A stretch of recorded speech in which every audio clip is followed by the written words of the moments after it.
আমি যেটি আলোচনা করব সেটা হচ্ছে এই ক্ষেত্রে সালফে সালেহিনের স্ট্যান্ডটা কেমন ছিল।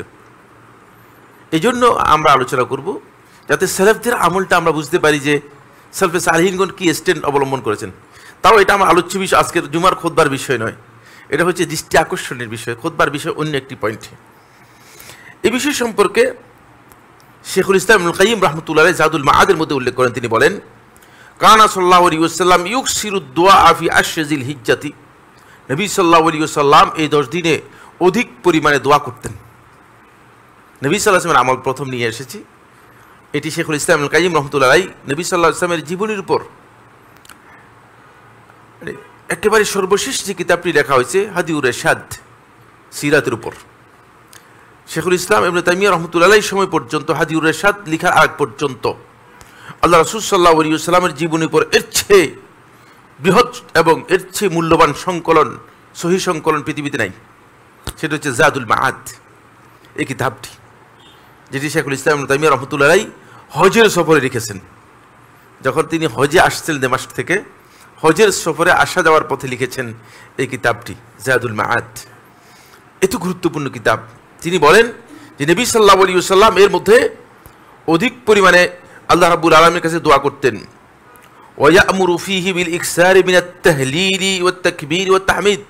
আর নবী সাল্লাল্লাহু আলাইহি ওয়াসাল্লাম নির্দেশ দিতেন এই দিনগুলোতে মানুষ যেন বেশি পরিমাণে তাকবীর, আল্লাহ রাব্বুল আলামিনের বরত্ব প্রকাশ করে আল্লাহু আকবার এই তাকবীরগুলোর মাধ্যমে। ওয়াত তাহলিল, লা ইলাহা ইল্লাল্লাহ, আল্লাহ রাব্বুল আলামিনের তাহলিল হচ্ছে আল্লাহ রাব্বুল আলামিনের তাওহীদের ঘোষণা দেয়। ওয়াত তাহমিদ, এবং আল্লাহ রাব্বুল আলামিনের প্রশংসা করে। এই কাজটা আল্লাহ রাসূল সাল্লাল্লাহু আলাইহি ওয়াসাল্লাম এই দিনগুলোর মধ্যে অধিক পরিমাণে করতে সাহাবায়ে কেরামদেরকে নির্দেশ দিতেন। সাহাবায়ে কেরাম এই নির্দেশ গ্রহণ করেছেন। ফলে শেখুল ইসলাম ইবনে তাইমিয়া রাহমাতুল্লাহ আলাইহি আল ফাতাওয়া আল কুবরা এর ৫ম খণ্ডের ৩৫২ পৃষ্ঠায় উল্লেখ করেন। তিনি বলেন, ইস্তিআবু আশরিল হিজ্জাতি লাইলান ওয়া নাহারান আফদালু মিন জিহাদিন লাম ইয়াযহাব ফীহি নাফসুহু ওয়া মালুহু। শেখুল ইসলাম বলেন যে জিলহজ মাসের 10 দিন রাত্র দিন ইবাদত করা, লাইলান ওয়া নাহারান মানে রাত্রেও ইবাদত দিনেও ইবাদত, মানে পরিপূর্ণ ইবাদত করা, পুরা সময়টি ইবাদতের মধ্যে, ভালো কাজের মধ্যে সম্পৃক্ত করা, ভালো কাজের মধ্যে যুক্ত থাকা, এটি আল্লাহর রাস্তায় জিহাদের চেয়ে শ্রেষ্ঠ ইবাদত। যেই জিহাদে কোনো ব্যক্তি শহীদ হয়েছেন, সেই জিহাদ ছাড়া, নিজের জীবন এবং সম্পদ দিয়ে শহীদ হয়েছেন সেই ব্যক্তি ছাড়া আর সকল প্রকার জিহাদের চেয়েও এর মর্যাদা অনেক বেশি। এটি শেখুল ইসলাম ইবনে তাইমিয়া রাহিমাহুল্লাহ তাআলা ফাতওয়া কুবরার মধ্যে বলেছেন। ফলে ইমাম হাসান বসরি রাহিমাহুল্লাহ তাআলা বর্ণনা করেন, তিনি বলেন, তার কাছ থেকে বর্ণিত হয়েছে দুররুল মানসুরের মধ্যে 8ম খণ্ডের 501 পৃষ্ঠায় এই রেওয়ায়তটি এসেছে, কিন্তু রেওয়ায়তের সনদ নিয়ে সুস্পষ্ট কোনো তাহকিক পাওয়া যায়নি। কিন্তু আমরা জানি যে হাসান বসরি রাহিমাহুল্লাহ তাআলা মিন কিবারিত তাবেঈন, তাবেঈদের মধ্যে মানে উচ্চ পর্যায়ের তাবেঈ যারা ছিলেন তাদের মধ্যে একজন ছিলেন হাসান বসরি রাহমাতুল্লাহ আলাইহি। হাসান বসরি রাহিমাহুল্লাহ তাআলার মারাসিলগুলো হানাফি ফকিগণ পর্যন্ত, যারা আসলে মানে তাবেঈদের বক্তব্য মোটেও গ্রহণ করতেন না, কিন্তু হাসান বসরি রাহমাতুল্লাহর যদি বক্তব্য পেতেন সেটাকে হানাফি ফকি যারা ছিলেন তারাও গ্রহণ করতেন। মানে তারা তো হাদিস গ্রহণ করার ব্যাপারে খুব কঠোর ছিলেন হানাফি ফকিগণ। সেক্ষেত্রে হাসান বসরি রাহমাতুল্লাহর বক্তব্য সবার কাছেই মারাসিলগুলো গ্রহণযোগ্য। হাসান বসরি রাহিমাহুল্লাহ তাআলা মারফু বর্ণনা করেননি। তিনি বলেন, সিয়ামু ইয়াউমিন মিনাল আশরি ইয়াদিলু শাহরাইনি, এই 10 দিনের মধ্যে একদিনের সিয়াম পালন করা 2 মাসের সিয়ামের মর্যাদা বহন করে। এটি আমার তৈরি করা বক্তব্য না, দুরুল মানসুর খুলে পেয়ে যাবেন। এটি অত্যন্ত মর্যাদাপূর্ণ, কারণ রাসূলুল্লাহ সাল্লাল্লাহু আলাইহি ওয়াসাল্লাম শুধুমাত্র 9ম তারিখের অথবা ইয়মে আরাফার সিয়ামকে বলেছেন, আহতাসিবু আলাল্লাহ, আল্লাহ রাব্বুল আলামিনের কাছে আমি এই আশা ব্যক্ত করছি যে আন ইউকাফিরাস সানাতাল্লাতী ক্বাবলা ওয়াল্লাতী বা'দা, যে এই দিনের আগের বছর এবং পরের বছর 2 বছরের গুনাহগুলো মাফ করে দিবেন, শুধু একদিনের সিয়াম। এটা হাসান বসরি রাহিমাহুল্লাহ তাআলা বলছেন। এই ধরনের বক্তব্য আন্দাজে দেওয়ার বক্তব্য নয়। আর হাসান বসরি রাহিমাহুল্লাহ তাআলা অবশ্যই এমন কোন সনদ তার কাছে ছিল যে কারণে তিনি এই বক্তব্য দিয়েছেন, তবে এর সনদ মানে তাহকিকের দিক থেকে আমার কাছে আসেনি। এরপরে সাঈদ ইবনে জুবাইর রাদিয়াল্লাহু তাআলা আনহু, তিনি আব্দুল্লাহ ইবনে আব্বাস রাদিয়াল্লাহু তাআলার সরাসরি ছাত্র। যে দুইজন ছাত্র আব্দুল্লাহ ইবনে আব্বাস রাদিয়াল্লাহু তাআলার সবচেয়ে কাছের ছিলেন, একজন হচ্ছে মুজাহিদ ইবনে জাবর রাহিমাহুল্লাহু তাআলা, আর একজন হচ্ছেন সাঈদ ইবনে জুবাইর রাহিমাহুল্লাহু তাআলা। কানা সাঈদ ইবনে জুবাইর ইজা দাখালাত আইয়ামুল আশর, যখন এই 10 দিন আগমন করত, 10 দিনে প্রবেশ করতেন, ইজতাহাদা ইজতিহাদান শাদীদান, তিনি ইবাদতের ব্যাপারে এত বেশি ইবাদতে নিজেকে সম্পৃক্ত করতেন যে হাত্তা মা ইয়াকাদু ইয়াকদির আলাইহি, যে কেউ তার মতো ইবাদত করার চেষ্টা করে করতে পারত না। মানে ইবাদতের বিষয়কে এত বেশি গুরুত্ব দিতেন, এত বেশি ইবাদতে মগ্ন হতেন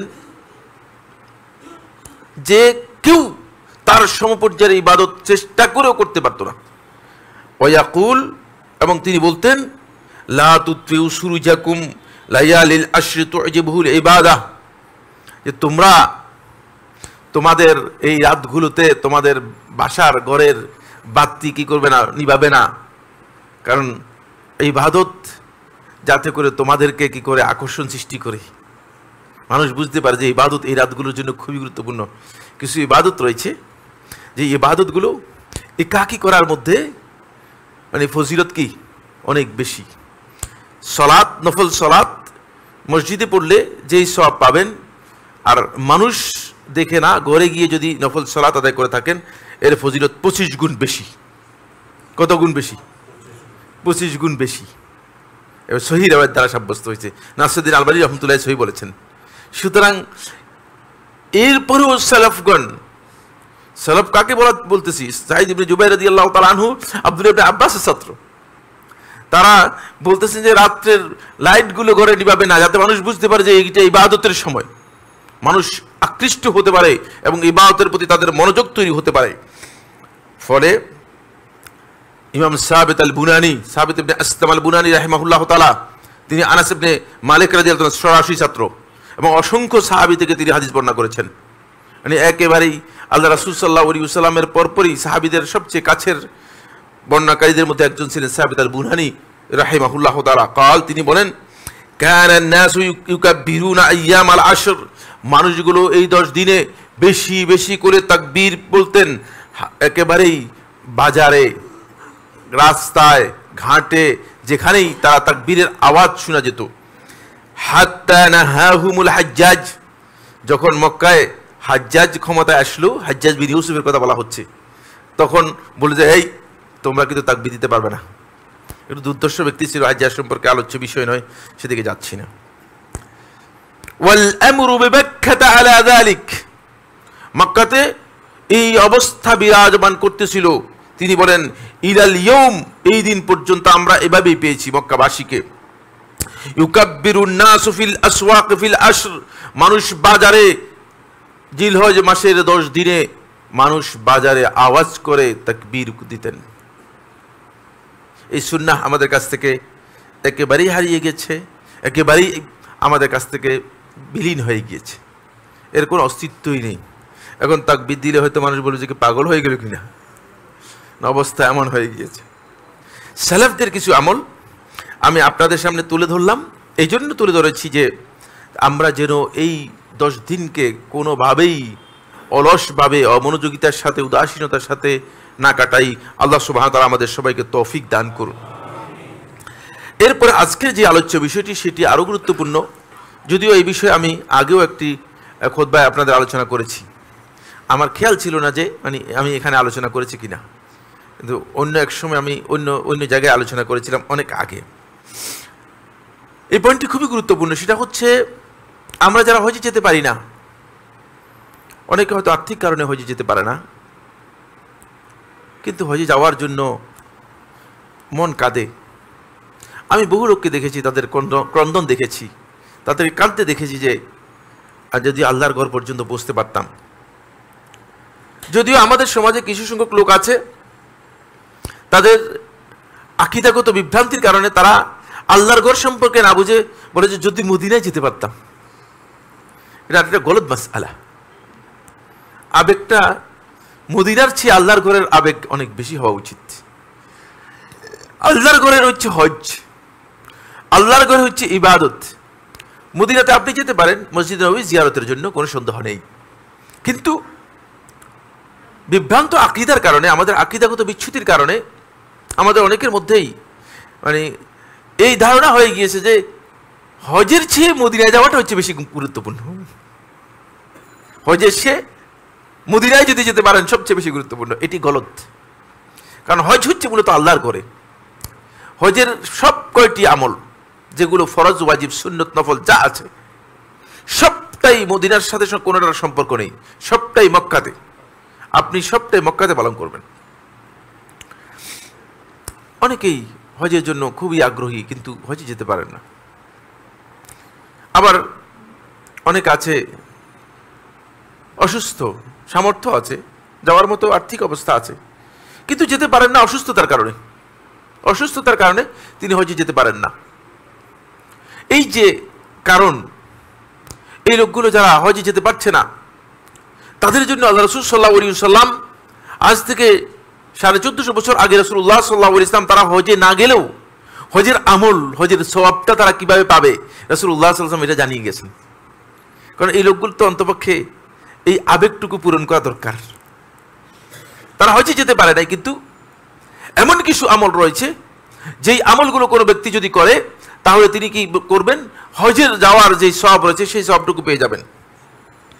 এখানে সর্বমোট 15টি আমল রয়েছে, অনেক লম্বা আলোচনা। আমি শুধু চেষ্টা করব সময় যদি আমাকে সাপোর্ট করে সব কথা না বললেও মূল কথা আলোচনা করার জন্য।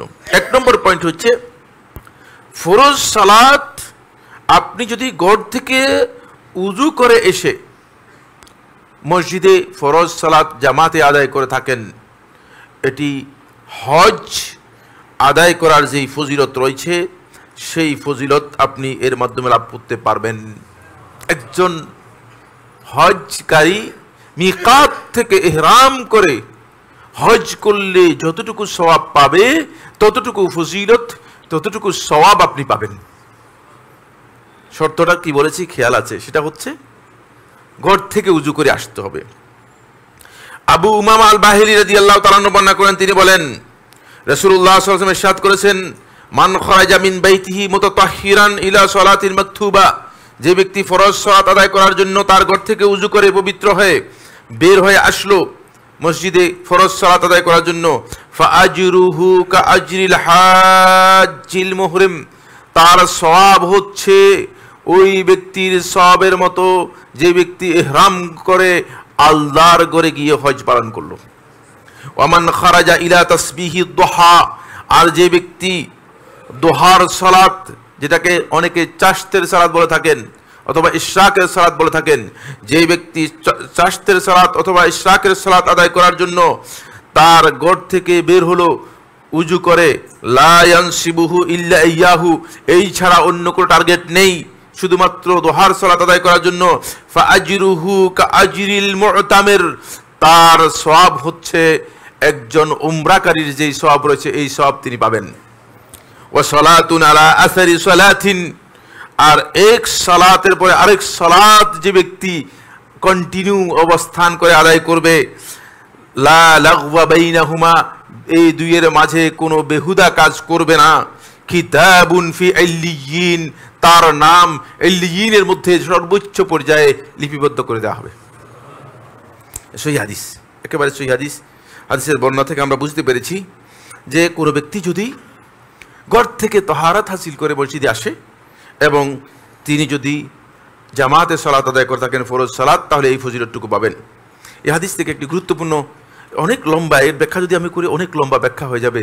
এই হাদিস থেকে গুরুত্বপূর্ণ একটি বিষয় আপনাদেরকে জানিয়ে দিচ্ছি, সেটা হলো সালাতুদ দুহা সুন্নাহ হচ্ছে মসজিদে এসে আদায় করা। সালাতুদ দুহা সম্পর্কে আমার একটা ভিন্ন আলোচনা রয়েছে, এখানে করছি কিনা জানি না, কোথায় করেছি আমি, তবে সালাতুদ দুহা এর সুন্নাহ হচ্ছে মসজিদে এসে আদায় করা। 2 নম্বর পয়েন্ট যেটি, সেটা হলো কোনো ব্যক্তি ফজরের সালাত জামাতে আদায় করবে। জামাতে আদায় করার পর যেই মুসল্লায় সালাত আদায় করেছে সেখানে বসবে, তারপরে আল্লাহ রাব্বুল আলামিনের জিকির আজকার করবে বসে বসে সূর্য উদিত হওয়া পর্যন্ত। সূর্য উদিত হওয়ার পর সূর্য 1 বর্ষা পরিমাণ উপরে উঠলে, সেটা হচ্ছে 12 মিনিট পর, সূর্য উদিত হওয়ার 12 মিনিট পর 2 রাকাত সালাত আদায় করবে, তাহলে ওই ব্যক্তির একটি হজ এবং একটি উমরা পরিপূর্ণ আদায় করা যে ফজিলত রয়েছে সেই ফজিলত পেয়ে যাবে। এটাও একেবারে সহিহ হাদিস। আনাস ইবনে মালিক রাদিয়াল্লাহু তাআলা বর্ণনা করেন, তিনি বলেন, মান সাল্লাল গাদাতা ফি জামাআতিন, যে ব্যক্তি ফজরের সালাত আদায় করলো জামাতে, সুম্মা কাআদা, তারপর বসে থাকলো, ইয়াজকুরুল্লাহ, আল্লাহ রাব্বুল আলামিন জিকির করলো, হাত্তা তাতলু আশ-শামস, সূর্য উদিত হওয়া পর্যন্ত, সুম্মা সাল্লা রাকাতাইনে, তারপরে 2 রাকাত সালাত আদায় করলো, কানাত লাহু, তার জন্য হবে কাআজরি হাজ্জাতিন ওয়া উমরাতিন, একটি হজ এবং একটি উমরার সওয়াব। আনাস রাদিয়াল্লাহু তাআলা আনহু বলেন, তাম্মাতান তাম্মাতান তাম্মা, 3 বার বলেছেন যে এটা পরিপূর্ণ হজ উমরার সওয়াব, পরিপূর্ণ হজ উমরার সওয়াব, পরিপূর্ণ হজ উমরার সওয়াব। ইমাম তাবারানী রাহিমাহুল্লাহ তাআলা অন্য riwayতের মধ্যে আবু উমাম আল বাহিরি থেকে বর্ণনা করেছেন, সেখানে তিনি উল্লেখ করেছেন যে সেই ব্যক্তি সুম্মা কামা ফাসাল্লা রাকাতাইনে, তারপর সে 2 রাকাত আদায় করলো, ইনকালাবা বিআজরিন, সে একটি হজ এবং উমরার সওয়াব নিয়ে ঘরে ফিরে গেল। আরেকটি riwayতের মধ্যে এসেছে, এই riwayতটি করেছেন উতবা ইবনে আবদ, তিনি বর্ণনা করেন, মান সাল্লা সালাতা সুবহি ফি জামাআতিন সুম্মা সাবাতা, অন্য riwayতের মধ্যে আছে সুম্মা জালাসা ফি মুসাল্লাহু, সে তার মুসাল্লার মধ্যে বসলো। এটা এই কথাগুলো এই জন্য বলতেছি, সমস্ত riwayতগুলো একসাথ করে, এর মধ্যে অনেক গুরুত্বপূর্ণ বিষয় রয়েছে। হাত্তা ইউসাব্বিহা লিল্লাহি সুবহাস দুহা, তারপরে মানে দোহা চাষতের যে সালাত রয়েছে সেই সালাত আল্লাহ তাআলার জন্য আদায় করলো, কানা লাহু কাআজরি হাজ্জিন ওয়া মুতামিরিন, একজন হজ এবং উমরা পালনকারীর যে হজ রয়েছে, যে সওয়াব রয়েছে, সেই সওয়াব সে পাবে। তাম্মান লাহু হাজ্জুহু ওয়া উমরাতুহু, তার হজ এবং উমরা দুটো পরিপূর্ণভাবে আদায় হয়ে গেল, এই সওয়াব পাবে। এর জন্য একটি গুরুত্বপূর্ণ শর্ত হচ্ছে যেটা, সেটা হলো তিনি মুসাল্লায় বসে থাকবেন। অনেকে আছেন বসে গাল গল্প করেন, এই ফজিলত তিনি পাবেন না, স্পষ্ট বলে দিচ্ছি, এই ফজিলত তিনি পাবেন না। এই যুগের সর্বশ্রেষ্ঠ ফাকিহ যিনি, তার মুখ থেকে সরাসরি নিজে শুনেছি। 2 নম্বর হচ্ছে অপ্রয়োজনীয় আলোচনা হোক, দ্বীনি আলোচনা হোক, এর মধ্যে বসলে সওয়াব পাবেন না। এটা ব্যক্তিগত জিকির আজকার হতে হবে। দেখা যাচ্ছে যে হুজুর সাহেব সালাম ফিরানোর পরে, ফজরের পরে হুজুরকে এসে শয়তান ওয়াসওয়াসা দেয়, ওয়াজের আর জায়গা পায় না। আমি যে মসজিদে সালাত আদায় করে থাকি, সেই মসজিদে মানে ওয়াজের সময় হচ্ছে ফজরের পরে, যাতে করে আল্লাহর বান্দারা মানে এই ফজিলত থেকে, হজ এবং উমরা যে ফজিলত রয়েছে সেই ফজিলত থেকে মাহরুম হয়ে যায়। বুঝতে পেরেছেন কিনা? এখানে ওয়াজের জায়গা না। জিকির আর ওয়াজ কি এক জিনিস নয়, এক জিনিস নয়। জিকির এখানে ব্যক্তিগত জিকির বোঝানো হয়েছে, এবং একাধিক রেওয়ায়ত রয়েছে, আমি অনেকগুলো রেওয়ায়ত রয়েছে, যেহেতু সময়ের কারণে আমি আলোচনা করতে পারবো না, এই জন্য আমি আর বললাম না। যাই হোক, এরপরে আরেকটি শর্ত হচ্ছে যেটা, সেটা হলো কোনো কোনো রেওয়ায়তের মধ্যে এসেছে মানে উজু নষ্ট হতে পারবে না। মানে বসে থাকবেন যে উজু কি হবে না, উজু নষ্ট হতে পারবে না, উজু থাকতে হবে। তাহলে যদি কোনো ব্যক্তির উজু নষ্ট হয়ে যায়, সম্ভব না হয়ে থাকে, তাহলে তিনি উজু করে এসে পড়বেন, কারণ আল্লাহ রাব্বুল আলামিনের কাছে অভাব নেই সওয়াবের, আছে কিনা, তিনি দিতেও পারেন।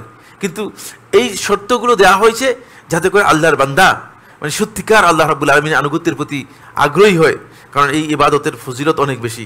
তো সুতরাং ফজিলত বেশি হওয়ার কারণে একেবারেই সহজ করে দিবে এমন নয়, কিছুটা কষ্ট যাতে আল্লাহর বান্দা উপলব্ধি করতে পারে। আসেন 3 নম্বর পয়েন্ট। 3 নম্বর পয়েন্ট আলোচনা করবো না, সেটা খুবই সহজ। সেটা হলো রমাদান মাসে যে ব্যক্তি উমরা করবে, সেই ব্যক্তি রাসূলুল্লাহ সাল্লাল্লাহু আলাইহি ওয়াসাল্লামের সাথে হজ করা যে ফজিলত রয়েছে সেই ফজিলত পেয়ে যাবে। এটা অত্যন্ত মর্যাদাপূর্ণ বিষয়, খুবই মর্যাদাপূর্ণ বিষয়। বলে রাসূল সাল্লাল্লাহু আলাইহি ওয়াসাল্লাম এক সাহাবী রাসূলুল্লাহ সাল্লাল্লাহু আলাইহি ওয়াসাল্লামের সাথে হজ করার জন্য খুব আগ্রহী ছিলেন, কিন্তু এই সাহাবী মানে যেতে পারবেন কিনা তিনি জানেন না। পরবর্তীতে রাসূলুল্লাহ সাল্লাল্লাহু আলাইহি ওয়াসাল্লাম তাকে বললেন যে তুমি রমাদান মাসে উমরা করো, তাহলে আমার সাথে হজ করার তুমি মর্যাদা পেয়ে যাবে। এখন তুমি হজে যাও, এখন তুমি হজে যাও। এই বিষয়ে আর আলোচনা করলাম না, যেহেতু সময় কম। 3 নম্বর শেষ। 4 নম্বর পয়েন্ট হচ্ছে ফরজ সালাতের পরে, খুবই গুরুত্বপূর্ণ বিষয়, ফরজ সালাতের পরে সুবহানাল্লাহ, আলহামদুলিল্লাহ, আল্লাহু আকবার, এই যে তাসবিহগুলো রয়েছে, 3 তাসবিহ যেটাকে বলা হয় থাকে, 34, 33, 33 করে এই তাসবিহগুলো যে ব্যক্তি আদায় করবে, সেই ব্যক্তি হজ এবং উমরা করার যে ফজিলত রয়েছে সেই ফজিলতটুকু পেয়ে যাবে, সেই ফজিলতটুকু পেয়ে যাবে। 5 নম্বর যে পয়েন্ট সেটি হলো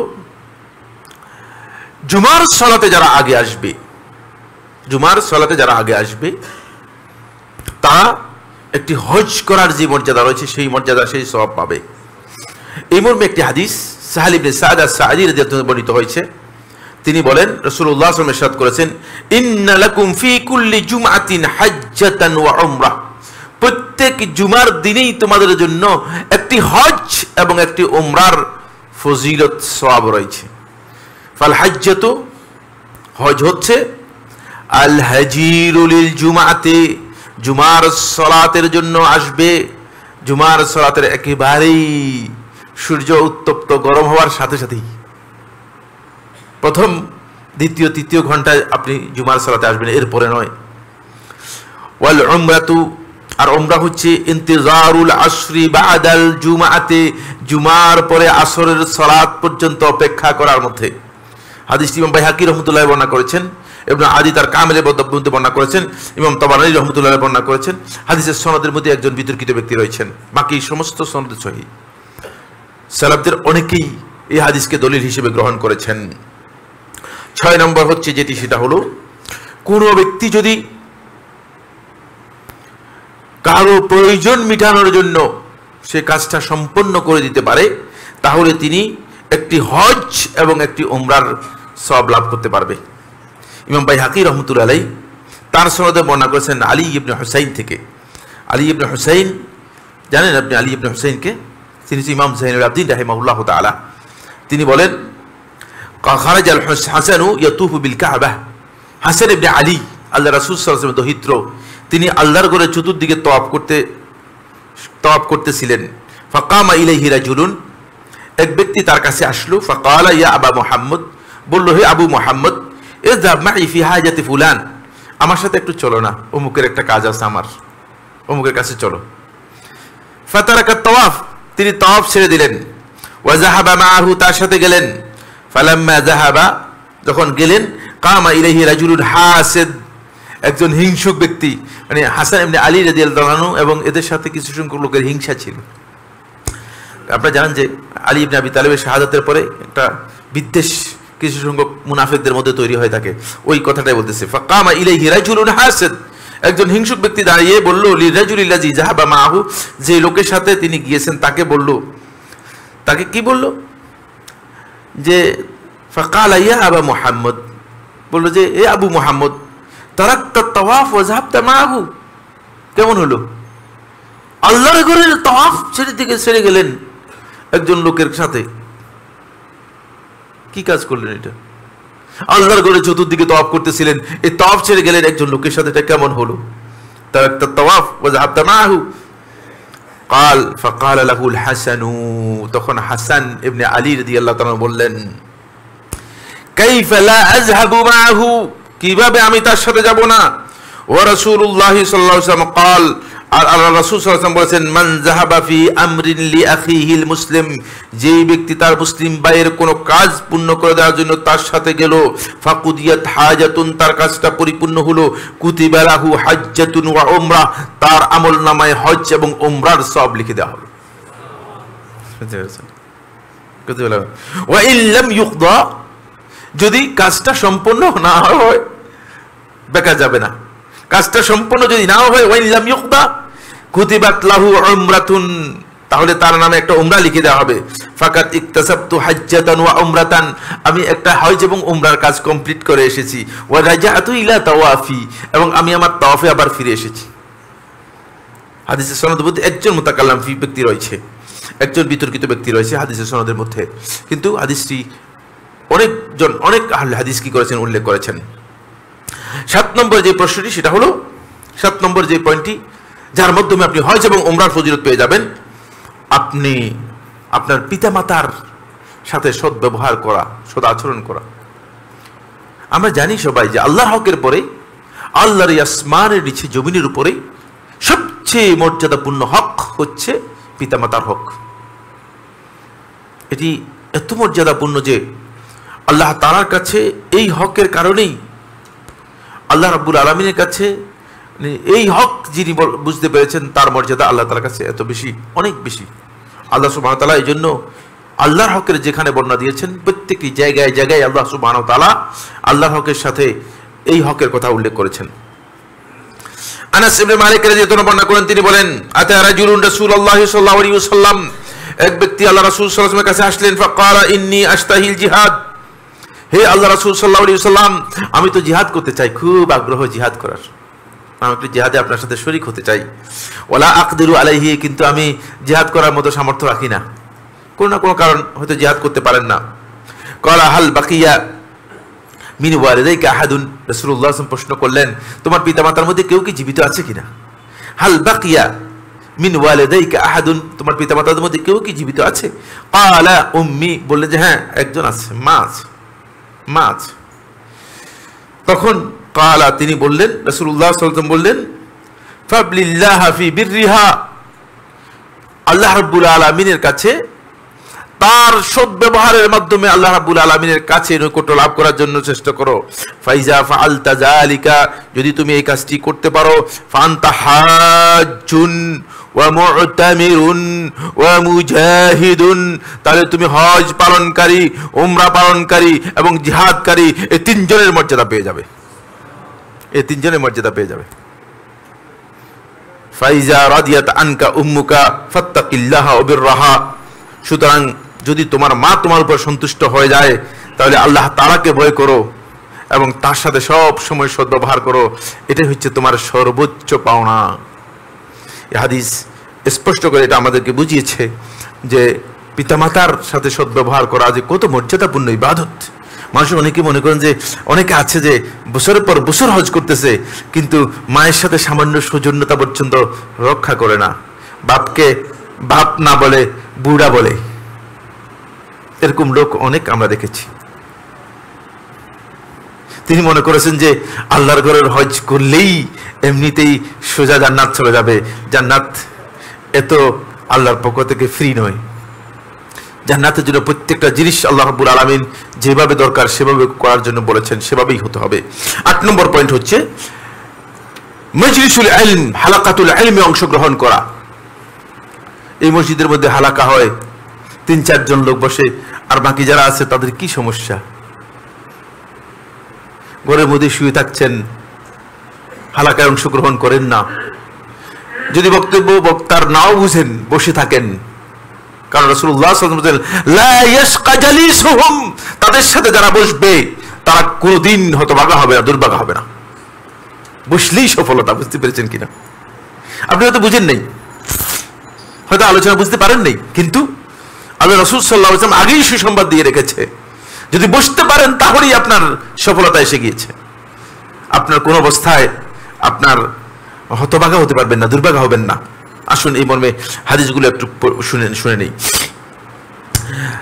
আবু উমামা আল-বাহিলি রাদিয়াল্লাহু তাআলা আনহু, আবু উমামা আল-বাহিলি বর্ণনা করেন, তিনি বলেন, রাসূলুল্লাহ সাল্লাল্লাহু আলাইহি ওয়াসাল্লাম ইরশাদ করেছেন, মান গাদা ইলাল মসজিদ, যে ব্যক্তি মসজিদে আগমন করলো, লা ইউরিদু ইল্লা ইয়াতাআল্লামা খায়রান, উদ্দেশ্য হচ্ছে কিছু শিখা, ভালো কিছু শিখার জন্য,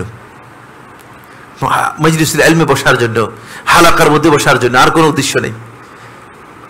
এই উদ্দেশ্যে মসজিদের মধ্যে আসলো। আও ইউআল্লিমাহু, অর্থাৎ যিনি শিখার জন্য আসছেন তিনি যদি সওয়াব পান, আর যিনি আসছেন শিক্ষা দেওয়ার জন্য তাকে বাদ দেওয়া যায় না। এই জন্য আল্লাহ রাসূল সাল্লাল্লাহু আলাইহি ওয়াসাল্লাম বললেন যে আও ইউআল্লিমাহু, অথবা শিক্ষা দেওয়ার জন্য, শিক্ষা গ্রহণ করার জন্য অথবা শিক্ষা দেওয়ার জন্য আসলো। কানা লাহু কাহাজ্রি হাজ্জিন তাম্মান হাজ্জাতুহু, তার প্রতিদান সওয়াব হবে আল্লাহ রাব্বুল আলামিনের কাছে একজন হজ পালনকারী ব্যক্তির মতো, যার হজ পরিপূর্ণ রূপে আদায় হয়েছে। সুবহানাল্লাহ। ইমাম তাবারানী রাহমাতুল্লাহ হাদিসটি বর্ণনা করেছেন তার মুআজ্জামের মধ্যে। শেখ নাসিরউদ্দিন আলবানী রাহমাতুল্লাহ হাদিসটিকে সহিহুত তারগীবের মধ্যে সহিহ বলেছেন। সুতরাং আমরা হালাকাতুল জিকিরকে, হালাকাতুল ইলমকে গুরুত্ব দিই বন্ধুগণ। আয়োজন করা হয় তাকে, দেখা যাচ্ছে যে 4-5 জন, 10 জন, 20 জন, মাত্র কম। যিনি আসছেন একজনই যথেষ্ট, একজনই যথেষ্ট। আমি যখন মদিনায় ছিলাম তখন আমরা একটা জায়গায় বসতাম আর কি, এখনো গেলে ওই জায়গাতে মাঝে সবসময় বসি। তো অনেক লোক আসতো, আসতো, এমনি আসতো, হয়তো মানুষের পরিচয় আছে, মানে এই জন্য নয় যে মানে আমি কিছু এটা না, এমনি জাস্ট আসতো, অনেক লোক আসতো, অনেক লোক বসে থাকতো। আর একটু মানে কাছেই, মানে আমার চোখের সামনে ওই একটু দূর হবে, ওই যে উনি বসে রয়েছেন একটু দূরের মধ্যে আমাদের মদিনা ইউনিভার্সিটি বিসি যিনি এখন তিনি জীবিত আছেন, শেখ সালেহ আল হুদা হাফিজাহুল্লাহ তাআলা, তিনি দারস দিতেন, অনেক বয়স হয়েছে, জাযাহুল্লাহ খায়ের। আমি প্রথম গিয়ে তাকে বিসি পেয়েছি 91-এ। তো তিনি দারস দিতেন, একজন, দুইজন, তিনজন, কিন্তু দারস তার আজকের দিন পর্যন্ত, ফজরের নামাজের পরে দেখি, মাগরিবের নামাজের পরে দেখি, আজকের দিন পর্যন্ত অব্যাহত আছে। আচ্ছা, দুইজন, তিনজন, একজন, কিন্তু তিনি দারস দিতেন, মদিনা ইউনিভার্সিটি বিসি, এবং তিনি আকীদার সবচেয়ে ভালো উস্তাদগুলোর মধ্যে একজন, তিনি দারস দিতেন। তো আমি লোকদেরকে, আমার এখানে আসলে আমি লোকদেরকে সরাই দিতাম, বলতে সবাই এখান থেকে সরে যান, আমার ওস্তাদ এখানে দারস দিচ্ছে আর আমার সামনে এসে বসে রয়েছেন, এটা খুবই বেমানান কথা, আমার বিশাল ক্ষতি হয়ে যাবে। একজন লোক আমার সামনে বসবে না, এখানে কোনো লোক বসবে না, আপনার সব চলে যান। মানে একজন, দুইজন লোক দারসের মধ্যে। মানুষ হালাকাতুল ইলমের গুরুত্বই মানুষ হয়তো বুঝতে পারে নাই, মর্যাদাই বুঝতে পারে নাই, এটা যে এত গুরুত্বপূর্ণ ইবাদত, সেই বিষয়টি আমরা অনেকের কাছেই স্পষ্ট হয়নি। 9 নম্বর পয়েন্ট, যেহেতু সময় আমাদেরকে দৌড়াচ্ছে, এই জন্য একটু সামনের দিকে যেতে চাই, কথাগুলো সবগুলো শেষ করতে চাচ্ছিলাম। 9 নম্বর পয়েন্ট আরো গুরুত্বপূর্ণ, সেটা হলো আমার বন্ধুগণ, যদি কোনো স্ত্রী তার স্বামীকে সন্তুষ্ট করতে পারে, তাহলে সেই স্ত্রী একটি পরিপূর্ণ হজ পালন করার যে ফজিলত রয়েছে, সেই ফজিলত তিনি পেয়ে যাবেন। নারীরা স্বামীকে মনে করে থাকে যে পার্টনার, আর এগুলো সিনেমা থেকে নিয়েছে, সিরিজ থেকে নিয়েছে, বুঝতে পেরেছেন? সিনেমাগুলো আছে না, এগুলো থেকে নিয়েছে। নারীরা স্বামীকে মনে করে থাকে স্বামী হচ্ছে মানে এ কি আমি চালাই। অনেক তো এমনও আমাদের এখানে আছে, মানে স্ত্রী যদি বলে এখন ঠিক দিনের দুপুরবেলা যদি বলে যে এখন রাত, বলে যে হ্যাঁ ঠিকই বলছো, রাতেই, এরকম লোক এখানে আছে। এগুলো মানে এমন এক পর্যায়ে মানুষ চলে গিয়েছে, এমন এক পর্যায়ে মানুষগুলো চলে গিয়েছে, নারীদের পূজা পর্যন্ত করতেছে, স্ত্রীদের ইবাদত করতেছে, বুঝতে পেরেছেন? এরকম পর্যায়ে চলে গেছে। কারণ সহিহ বুখারী একটি হাদিসের মধ্যে এই বক্তব্য এসেছে, সেটা আমি একটা ভিন্ন আলোচনার মধ্যে বলেছিলাম। বাকি আল্লাহ রাসূল সাল্লাল্লাহু আলাইহি ওয়াসাল্লাম এই দীর্ঘ হাদিসের মধ্যে অনেক লম্বা হাদিস, অনেক লম্বা হাদিস অনুবাদ করতে গেলে আমি সময় পাবো না, সুতরাং আমি এই পুরো হাদিসটাকে অনুবাদ করলাম না। নারীদের পক্ষ থেকে একটা মহিলা, তিনি হচ্ছেন আসমা বিনতে ইয়াজিদ আল আনসারী রাদিয়াল্লাহু তাআলা, বনি আব্দুল আশহাল গোত্রের লোক ছিলেন, নারী ছিলেন, বুদ্ধিমান এই মহিলা নারীদের পক্ষ থেকে একজন প্রতিনিধি হয়ে এসে আল্লাহ রাসূলকে প্রশ্ন করেছেন। অনেক লম্বা আলোচনা, অনেক লম্বা আলোচনা। তারপরে আল্লাহ রাসূল সাল্লাল্লাহু আলাইহি ওয়াসাল্লামের কাছে এসে নারীদের বিভিন্ন বিষয় নিয়ে প্রশ্ন করার পর রাসূলুল্লাহ সাল্লাল্লাহু আলাইহি ওয়াসাল্লাম এই মহিলাকে, রাসূলুল্লাহ সাল্লাল্লাহু আলাইহি ওয়াসাল্লাম তাকে তার কথাগুলোর উত্তর দিলেন। রাসূলুল্লাহ সাল্লাল্লাহু আলাইহি ওয়াসাল্লাম তাকে বললেন, আফদালু মিন যালিকাল জিহাদ ফি সাবিলিল্লাহ, যে আমরা জানি যে আমলের মধ্যে সবচেয়ে শ্রেষ্ঠ আমল হচ্ছে আল্লাহর রাস্তায় জিহাদ করা। ওয়া ইন্নার রাজুলা মিনকুম ইযা আখরাজা হাজ্জান আও মু'তামিরান আও মুরাবিতান, যে আপনাদের মধ্যে থেকে যে হজ করতে বের হয়ে যায়, উমরা করতে বের হয়ে যায়, জিহাদ করতে বের হয়ে যায়, আমরা তাদের খাবারটা রেডি করে দিই, সব তো আমরাই করতেছি। আমরা কি কারণে মানে এর সব পাচ্ছি না বা এটা আমরা পাচ্ছি না, আমরা তো এগুলো সব করতেছি। তখন আল্লাহ রাসূল সাল্লাল্লাহু আলাইহি ওয়াসাল্লাম তার এই কথা শোনার পরে সাহাবায়ে কেরামদেরকে প্রশ্ন করলেন, তোমরা কি এর চেয়ে বিচক্ষণ, এর চেয়ে বুদ্ধিমতী কোনো মেয়ে ইতিপূর্বে দেখছো যে নারীদের পক্ষ থেকে এসে এমন একটা কথা আমাকে বলে দিল? তোমরা কি দেখছো? সাহাবায়ে কেরামরা বলছে, না আল্লাহ রাসূল সাল্লাল্লাহু আলাইহি ওয়াসাল্লাম, এরকম তো দেখি নাই, এরকম তো পাই নাই। তখন আল্লাহ রাসূল সাল্লাল্লাহু আলাইহি ওয়াসাল্লাম বললেন, আ'লামি মান খালফাকি মিনান নিসা, তোমার পেছনে যাদের প্রতিনিধিত্ব করে আসছো সমস্ত নারী জগৎকে বলে দাও, সমস্ত নারীদেরকে বলে দাও, আন্না হুসনা তাবাউলি ইহদাকুন্না লিজাওজিহা ওয়া তালাবিহা ওয়া মারদাতিহি, যদি তোমরা তোমাদের স্বামীকে সুন্দর আচরণের মাধ্যমে সন্তুষ্ট করতে পারো, তার যেই সুযোগ মানে চাহিদাগুলো আছে সেগুলোকে পরিপূর্ণ পূরণ করতে পারো, তাহলে ফাইন্নাহা তা'দিলু কুল্লা যালিকা, হজ, উমরা, জিহাদ সবটার সমান সওয়াব তোমরা পেয়ে যাবে। এখানে পার্টনার হবে না, ইবাদতে কি হয়ে যাবে? পার্টনার হয়ে যাবে। সময় নেই, এই জন্য আরেকটু সামনের দিকে যাওয়ার জন্য আমরা চেষ্টা করি, দেখি। এরপরে যে বিষয়টি আলোচনা করব সেটা হচ্ছে বন্ধুগণ, ইশার সালাত জামাতে আদায় করা। ইশার সালাতের গুরুত্ব অপরিসীম। ইশার সালাত মুনাফিকরা জামাতে আদায় করতে পারে না। ইশার সালাতের মধ্যে রাসূলুল্লাহ সাল্লাল্লাহু আলাইহি ওয়াসাল্লাম বলেছেন যে ইশার সালাতের মধ্যে কি ফজিলত এবং মর্যাদা আছে, এর গ্রেডটা কেমন যদি তারা জানতে পারতো তাহলে লাতাউহা হাবওয়ান, তারা হামাগুড়ি দিয়ে আসতো সালাতের মধ্যে। সুতরাং ইশার সালাত জামাতে আদায় করার ফজিলতের ব্যাপারে উকবা ইবনে আব্দুল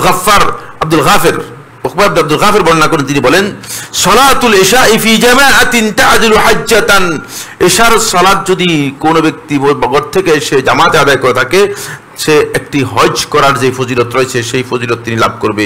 ওয়া সালাতুল গাদি ফি জামাআতিন তা'দিলু উমরাতান, আর যদি সকালবেলার সালাত আদায় করে থাকে তাহলে সে একটি উমরার ফজিলত লাভ করবে। রাতের সালাত, এই হাদিসটি আব্দুল গাফির থেকে বর্ণিত হয়েছে, কিন্তু এর সনদের মধ্যে নির্ভরযোগ্য সূত্র পাওয়া যায়নি। উকবা ইবনে আব্দুল গাফির রাহিমাহুল্লাহ তাআলা তিনি কার কাছ থেকে বর্ণনা করেছেন এই সূত্রটি নির্ভরযোগ্য নয়। বাকি বক্তব্যটি অনেকেই বর্ণনা করেছেন, কিন্তু এই মর্মে সহিহ মুসলিমের মধ্যে উসমান ইবনে আফফান রাদিয়াল্লাহু তাআলা বর্ণিত একটি রওয়ায়াত রয়েছে, যে রওয়ায়াতের মধ্যে ফজর সালাত আর ইশার সালাত জামাতে আদায় করার ফজিলতের ব্যাপারে সুস্পষ্ট বক্তব্য রয়েছে। সেটা আপনারা সবাই জানেন। সেটা হলো মান সাল্লাল ইশা ফি জামাআতিন, যে ইশার সালাত জামাতে আদায় করলো, ফাকান্নামা কামা নিসফাল লাইল, সে অর্ধরাত পর্যন্ত জেগে কিয়ামুল লাইল করার যে সওয়াব রয়েছে সেই সওয়াব পেয়ে যাবে। এটি সহিহ হাদিস, সহিহ মুসলিমের মধ্যে। মান সাল্লাস সুবহা ফি জামাআতিন, আর যে ব্যক্তি ফজরের সালাত জামাতে আদায় করলো, ফাকান্নামা সাল্লা লাইলা কুল্লাহু, সে মনে হলো যেন সারা রাত জেগে কিয়াম করার যে ফজিলত রয়েছে সেই ফজিলত সে ব্যক্তি পেয়ে যাবে। সুতরাং এখান থেকে বোঝা যায় যে অবশ্যই ইশার সালাতের ভিন্ন অতিরিক্ত ফজিলত রয়েছে। আসুন এরপরে যে পয়েন্টটি সেটা হলো হারাম কাজ থেকে নিজের চোখ, কান, হাত, মুখ, পা এবং অন্তরকে হেফাজত করা। এই কাজটি অত্যন্ত গুরুত্বপূর্ণ বিষয়। ফলে ফুদাইল ইবনে আয়াদ রাহিমাহুল্লাহ তাআলা বলেন, মা হাজ্জা ওয়ালা ইবাদা ওয়ালা জিহাদ আশাদ্দু মিন হাবসিল লিসানি। ফুদাইল ইবনে আয়াদ রাহমাতুল্লাহ আলাইহি বলেন, হজ, আল্লাহর রাস্তায় হজ করা, জিহাদ করা এবং আল্লাহর রাস্তায় জিহাদের জন্য মুসলিম সীমান্ত পাহারা দেয়া, এগুলোর চেয়ে নিজের শরীরের অঙ্গ প্রত্যঙ্গকে হেফাজত করা এর চেয়ে অনেক বেশি উত্তম। ওয়ালাউ আসবাহাত ইয়াহুম্মুকা লিসানাকা আসবাহাতা ফি হাম্মিন শাদীদ লাইসা লি'তিবার বিআমালিল বিররি বিল জাওয়ারি ওয়া ইন্নামা লি'তিবারু লিনিল কুলুবি ওয়া তাকওয়াহা। সুতরাং যদি তুমি তোমার অঙ্গ প্রত্যঙ্গকে হেফাজত করতে পারো তাহলে এর মাধ্যমে তুমি তোমার অন্তরকে পবিত্র করতে পারবে, অন্তরকে নরম করতে পারবে, এবং সেটি তোমার জন্য হজ এবং উমরার যে ফজিলত রয়েছে সেই ফজিলত তুমি এর মাধ্যমে অর্জন করতে পারবে। তবে এটি সহিহ কোনো হাদিস সাব্যস্ত, মারফু কোনো হাদিস সাব্যস্ত হয়নি। এরপরে যে পয়েন্টটি সেটা হলো 13 নম্বর পয়েন্ট। 13 নম্বর হচ্ছে, অনেক আছেন আলহামদুলিল্লাহ, আল্লাহ সুবহানাহু ওয়া তাআলা তাকে সামর্থ্য দিয়েছেন, নিজে হজ করেন, কিন্তু সামর্থ্য রয়েছে তিনি অন্যকে হজ করাতে পারেন। অন্যকে হজ করানো এটি অত্যন্ত মর্যাদাপূর্ণ কাজ। এতে আপনি হজ এবং উমরার যে সওয়াব রয়েছে সেই সওয়াবটুকু পেয়ে যাবেন। ফলে সালাফদের আমল সাব্যস্ত হয়েছে, তারা নিজেদের হজ করলেও কিন্তু তারা অনেক লোককে হজ করাতেন। আব্দুল্লাহ ইবনে মুবারক রাহিমাহুল্লাহ তাআলা তার কাছ থেকে বর্ণিত হয়েছে, তিনি লোকদেরকে হজের জন্য একত্রিত করতেন, একত্রিত করে সবাইকে হজের জন্য একত্রিত করে সবার কাছ থেকে হজের খরচ নিতেন। আমরা সবাই হজের খরচটা দেন, সবার কাছ থেকে হজের খরচ একত্রিত করে যে হজের খরচটা ঘরে রেখে যেতেন। তারপরে সবাইকে নিয়ে হজ করতেন, হজ করে আসতেন। নিজের পক্ষ থেকে সব খরচ করে হজ থেকে ফিরে এসে সবাইকে ডেকে বলতেন যে আসেন, আপনার টাকাটা আপনি নিয়ে যান, আপনার খরচটা আপনি নিয়ে, আপনার খরচটা আপনি নিয়ে যান। সবার টাকাটা ফেরত দিয়ে দিতেন। যাদের সামর্থ্য রয়েছে তারা নিজে হজ করতে পারেন, অন্যকেও হজ করাতে পারেন। অনেক ভাই আছে, অনেক আল্লাহর নেক বান্দা, ভালো লোক, কিন্তু হজ করতে পারতেছে না, আল্লাহর ঘরে যেতে পারতেছে না। শুধু আল্লাহর ঘরে যাওয়ার জন্য, হজ করার জন্য কাঁদছে। এমন লোক আছে যারা আমাকে বলতেছে প্রত্যেক মাসে কিছু টাকা জমাচ্ছি। মানে আমি একজনকে চিনি, তিনি মানে খুব অল্প টাকায় মানে চাকরি করেন, প্রত্যেক মাসে 1000, 2000, 3000 টাকা করে জমান। কবে জমবে হজের টাকা? প্রশ্নই আসে না। 1000 টাকা, 2000 টাকা দিয়ে হজের টাকা হতে এখন আর সেই যুগ নেই। এখন তো ডিজিটাল যুগ, ডিজিটাল হজের দাম অনেক বেশি হয়ে গিয়েছে। সুতরাং এখন আর হজ করতেও পারবে না হয়তো। এই সমস্ত ব্যক্তিদেরকে হজ করানো এটি অত্যন্ত মর্যাদাপূর্ণ। এটি সাদকার সওয়াব পাবেন এবং হজ এবং উমরার পরিপূর্ণ ফজিলত যেটা রয়েছে সেটি পেয়ে যাবেন। এটা আমাদের সবাইকে ভালো করে জানতে হবে। এরপরে আরেকটি মাসআলা 14 নম্বর যেটি, সেটা হলো বন্ধুগণ, মসজিদে কুবাতে গিয়ে যদি কোনো ব্যক্তি তার ঘর থেকে উজু করে তিনি মসজিদে কুবাতে গিয়ে 2 রাকাত সালাত আদায় করে থাকেন, তাহলে একটি পরিপূর্ণ উমরা করার যে সওয়াব রয়েছে সেই সওয়াবটুকু তিনি পেয়ে যাবেন। সাহাবায়ে কেরামরা অনেকেই এই বিষয়টিকে গুরুত্ব দিতেন, মসজিদে কুবায় গিয়ে সালাত আদায় করা। রাসূলুল্লাহ সাল্লাল্লাহু আলাইহি ওয়াসাল্লাম বেশিরভাগ শনিবারে, আল্লাহ নবী সাল্লাল্লাহু আলাইহি ওয়াসাল্লাম কখনো পায়ে হেঁটে, কখনো আরোহণ করে, বাহনে আরোহণ করে রাসূলুল্লাহ সাল্লাল্লাহু আলাইহি ওয়াসাল্লাম সেখানে যেতেন।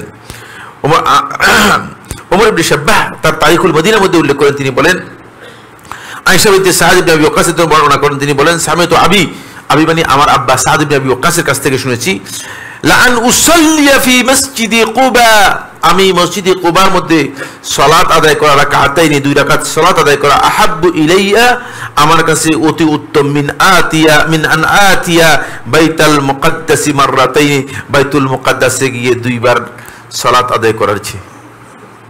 এটা সাদ ইবনে আবি ওয়াক্কাস রাদিয়াল্লাহু আনহু, লাউ ইয়ালামুনা মা ফি কুবা লা দরাবু ইলাইহি আকবাদাল ইবিল, যদি তারা বুঝতো যে কুবার এখানে কি ফজিলত রয়েছে, তাহলে তারা নিজেদের ঘোড়া চালিয়ে আরোহণ করে হলেও তারা অবশ্যই সেখানে যেত। অনেকে আছেন মদিনায় যান কিন্তু মসজিদে কুবার সালাত আদায় করেন না, অথবা এমনি জিয়ারতে যান, সালাত নয়, ঘোরার জন্য। মসজিদে কুবার আশেপাশে গিয়ে এখান দিয়ে আতর কিনতেছে, এখান দিয়ে এটাকে কি বলে খেজুর কিনতেছে, কিছু কাঁচা খেজুর, কিছু এই কিছু, এটা নয়। যাবেন উজু করে সেখানে সালাত আদায় করার জন্য, খেজুর কেনার জন্য নয়। খেজুর কিনতে গেলে আর কি হবে না, এই সবটুকু পাবেন না। আল্লাহ সুবহানাহু ওয়া তাআলা আমাদের সবাইকে যেই সমস্ত আমল আমাদের পালন করলে আমরা হজ এবং উমরার ফজিলত লাভ করব, সেগুলো করার আমাদেরকে তৌফিক দান করুন। আমরা যারা হজে যাচ্ছি, যারা হজে যাচ্ছেন, তাদেরকে আল্লাহ সুবহানাহু ওয়া তাআলা কবুল ও মঞ্জুর করুন, তাদের হজকে আল্লাহ সুবহানাহু ওয়া তাআলা হজ্জে মাবরুর করুন, এবং যারা হজে যাচ্ছেন না তাদেরকে হজের ফজিলত লাভ করার জন্য যে আমলগুলো করা দরকার সেই আমলগুলো করার তৌফিক দান করুন। আকুলু কাওলি হাযা লি ওয়া লাকুম ফাস্তাগফিরুল্লাহ লি ওয়া লাকুম ফাস্তাগফিরু ইন্নাহু হুয়াল গফুরুর রহিম। আলহামদুলিল্লাহ الحمد لله على إحسانه والشكر له على توفيقه وامتنانه وأشهد أن لا إله إلا الله وحده لا شريك له تعظيما لشانه وأشهد أن محمدا عبد الله ورسوله الداعي إلى رضوانه وعلى آله وأصحابه وإخوانه. عباد الله رحمكم الله، إن الله أمركم بأمر كريم ألا وهو الصلاة والسلام على نبيه الكريم، فقال في محكم التنزيل إن الله وملائكته يصلون على النبي يا أيها الذين آمنوا صلوا عليه وسلموا تسليما. اللهم صل على محمد وعلى آل محمد كما صليت على إبراهيم وعلى آل إبراهيم في العالمين إنك حميد مجيد، وبارك اللهم على محمد وعلى آل محمد كما باركت على إبراهيم وعلى آل إبراهيم في العالمين إنك حميد مجيد. وارض اللهم عن الخلفاء الراشدين الأئمة المهديين أبي بكر وعمر وعثمان وعلي وعن سائر أصحاب محمد صلى الله عليه وسلم أجمعين. اللهم أعز الإسلام والمسلمين، اللهم أعز الإسلام والمسلمين، اللهم انصر عبادك الموحدين في كل مكان، اللهم انصر عبادك الموحدين في كل مكان. اللهم آت نفوسنا تقواها وزكها أنت خير من زكاها أنت وليها ومولاها رب العالمين. আমাদের মসজিদে যে সমস্ত বাইরে অসুস্থ আছেন মুসল্লিরা, তাদেরকে বিশেষ করে সুস্থ করে দিন রব্বুল আলামিন। যারা মারা গিয়েছেন তাদের উপর রব্বুল আলামিন আপনার রহমত নাজিল করুন রব্বুল আলামিন। মসজিদে যে সমস্ত হাজী ভাইরা হজে গিয়েছেন এবং হজে যাবেন, মেহরবানি করে রব্বুল আলামিন তাদেরকে হজ্জে মাবরুর করার তৌফিক দান করুন রব্বুল আলামিন। ওয়া ইবাদাল্লাহ ইন্নাল্লাহা ইয়ামুরু বিল আদলি ওয়াল ইহসান ওয়া ইতাইজিল কুরবা ওয়া ইয়ানহা আনিল ফাহশাই ওয়াল মুনকারি ওয়াল বাগyi ইয়া'iদুকুম লাআল্লাকুম তাযাক্কারুন ফাযকুরুল্লাহাল আযীম আল জালিল ইয়াযকুরকুম ওয়াশকুরুহু আলা আলাইহি ওয়া নি'আমিহি ইয়াজিদকুম ওয়া লাযিকরুল্লাহি আকবার ওয়াল্লাহু ইয়া'লামু মা তাসনাউন।